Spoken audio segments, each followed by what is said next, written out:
Today we're going to take a look at the Ruger GP100 Wiley Clapp and the Smith & Wesson Model 66, both in .357 Magnum. These revolvers are two of the most often recommended current production medium frame revolvers and represent the two major manufacturers of wheel guns in the USA. I thought it might be helpful for some folks to take a look at them next to each other and talk a little bit about them. Let's start off with the specs.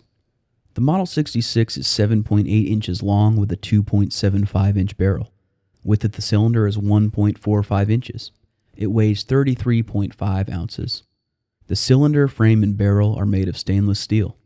It ships with a pinned red ramp front sight, which I have since painted over with orange nail polish, and an adjustable black blade rear sight, which I have since replaced with a cylinder and slide fixed rear sight.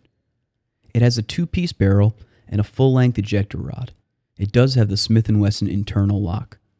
The grips are a black, textured synthetic material that enclose the backstrap.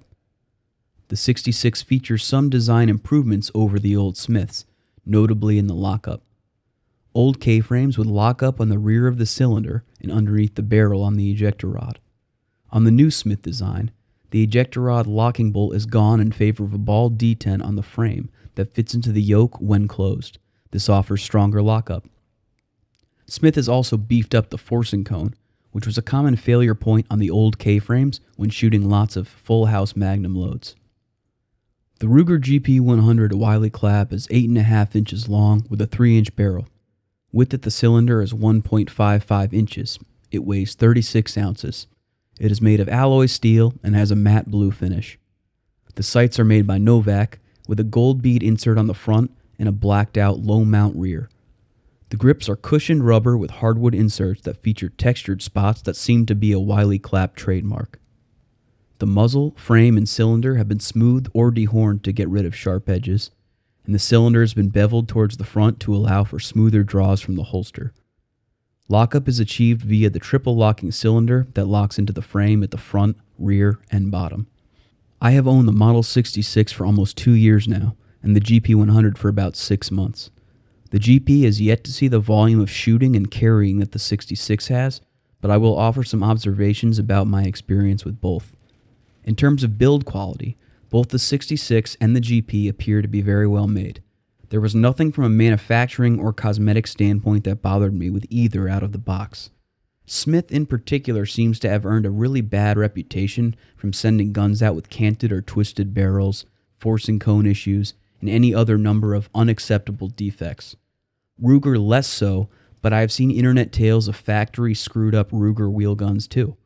But no issues with either of these. It's always good to get your hands on a revolver and inspect it before buying, whether it is brand new or used, at least in this day and age. From a shooting perspective, they both have some advantages and disadvantages.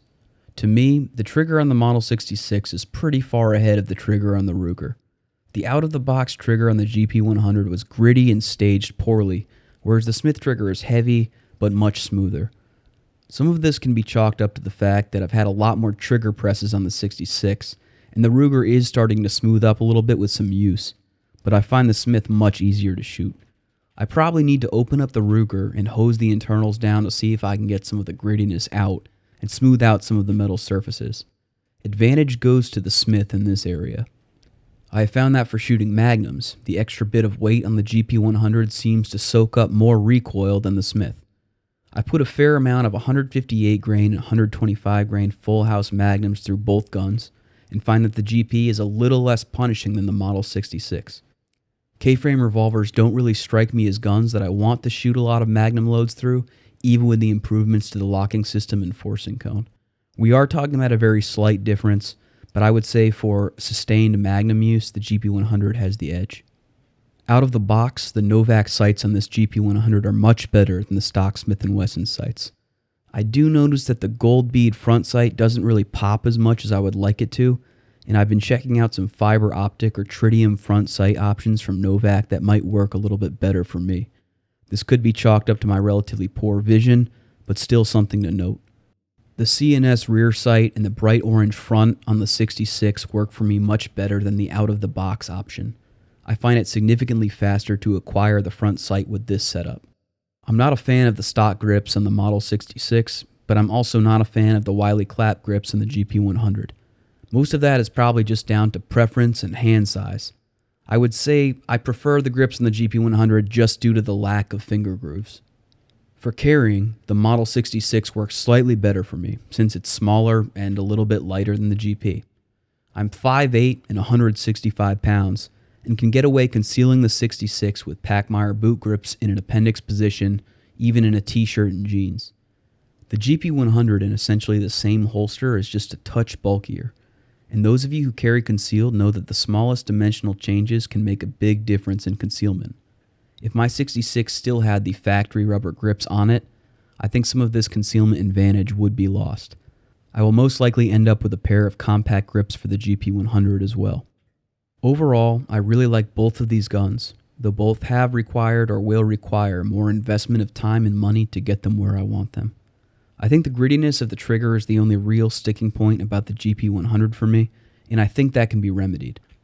My initial thought is that for an out-of-the-box, all-around revolver, the GP100 might be a better option, and if you're more interested in concealed carry, the 66 might be a better option, but really we're talking about fairly small differences. It all depends on your preference and your intended use.